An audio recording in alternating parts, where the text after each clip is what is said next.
যারা আমার চ্যানেলের সাথে যুক্ত এবং যারা আমার ভিডিওগুলিকে দেখেন তাদের জন্য এই ভিডিওটি। কারণ যে একজন রুগী যদি সুস্থ হয় তাহলে সে কি করে, তার পাশাপাশি যাদের রুগীদের তাদেরও নিয়ে আসে।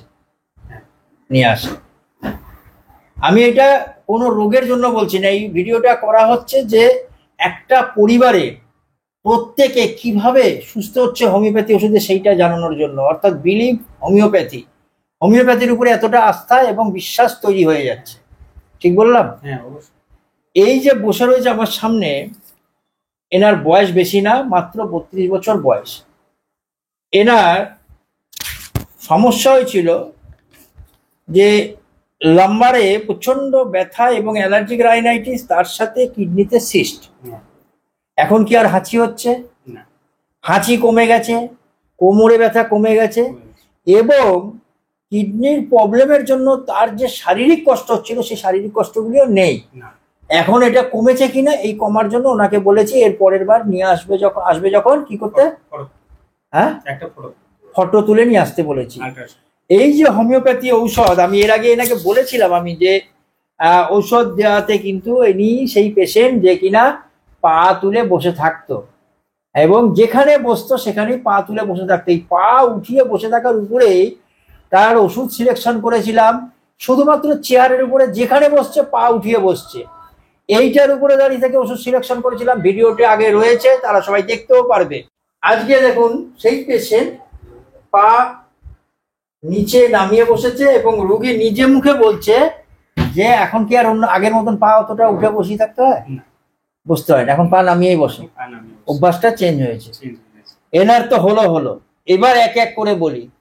এনার বিরাট সফলতা এটা, এবং উনি নিজে খুব আনন্দিত এবং গর্বিত যে বাবা হতে পেরেছে বলে। কত বছর পরে হলেন? 8 বছর। 8 বছর আপনার ইস্যু হচ্ছিল না। এনার ওয়াইফকে নিয়ে এসেছিলেন এবং সেখান থেকেও একবার মাত্র ওষুধ খেয়েছে, খেয়েই 8 বছর পরে তার সন্তান হয়েছে। তৃতীয় যেটা, এনার মা 47 বছর বয়স, 47 বছর বয়স, প্রচন্ড পরিমাণে যন্ত্রণা, এত গা হাত পা ব্যথা, সেই ব্যথা কমে গেল, একটি মাত্র ওষুধ চলছে এবং কমে গেল এই যে ওষুধটিতে। এই ওষুধে কিন্তু তার মা এখন কিরকম আছে? অনেকটাই ভালো আছে। এবার বলবো বেটার আছে, অনেক ভালো আছে। চতুর্থ, একের পর এক, যে বলেছি ফ্যামিলিতে যদি একজন ভালো হয় তাহলে একের পর এক। এই ঘটনাটি আমার মনে হয় যারা ভিডিও দেখবেন তাদের প্রচন্ড পরিমাণে মনে হবে যে হ্যাঁ, হোমিওপ্যাথি ওষুধ পারে। পারে তো অবশ্যই। বলো তোমার বাবার কাহিনীটা বলো তো একটু। বাবা আগে প্রচুর মাল, কিরকম? মানে পরিসীমার বাইরে, সারাদিনে মোটামুটি ওই মালেই ডুবিয়ে। আচ্ছা, মানে এতটাই ড্রিঙ্ক করতেন যে সারাদিন ড্রিঙ্কে থাকতেন এবং পারিবারিক যে আর্থিক দিকেও সমস্যা হতো, প্রচন্ড দুঃখ নেমে আসতো। এখন কি অবস্থায় আছে? এখন একদমই বেটার, মাল খাওয়া তো ছেড়ে দিয়েছে, একদমই নর্মাল, টোটাল খুবই আমি আনন্দ। হ্যাঁ, মোটামুটি পরিবারের সবাই আনন্দ। ভাবুন, যদি একটা পরিবারে যদি ওই জিনিসের সম্পূর্ণভাবে ছেড়ে দেয়, ছেলে বলছে আমি তো ভাবতে পারিনি যে মাল খাওয়া ছেড়ে দেবে। তাহলে আমি কি ওষুধ দিলাম? আমি সেই 37 থেকে 9, 8, উনি বারবার আসতে পারেনি, মাঝে মধ্যে এসছে, তাই তো? হ্যাঁ, আমার তো 32 বছর বয়স হয়ে গেল, এই 32 বছর মাল খাচ্ছে। আচ্ছা, হ্যাঁ, এখন বর্তমান ভালো আছে, এলাকায় সবাই জানে যে খুশি আছে। ওষুধটা কি হলো?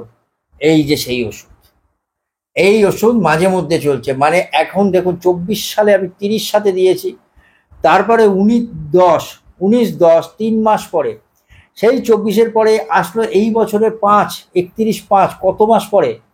প্রায় 6-7 মাস পরে, তারপরে এই আবার 3 মাস পরে, তাতেই কিন্তু এতটা ভালো। আজকে ওনাকে দিয়ে আমি বলছি এরপরে আর কষ্টটা করতে হবে না। তো আপনি খুশি তো? একদম খুশি। একই পরিবারে 4টি ঘটনা দেখালাম, সুতরাং কাউকে গিয়ে কানে কানে বলতে হয় না যে রুগী আনো বা রুগী আসো। রুগী যদি সুস্থ হয় একজনের থেকে আরেকজন চলে আসে।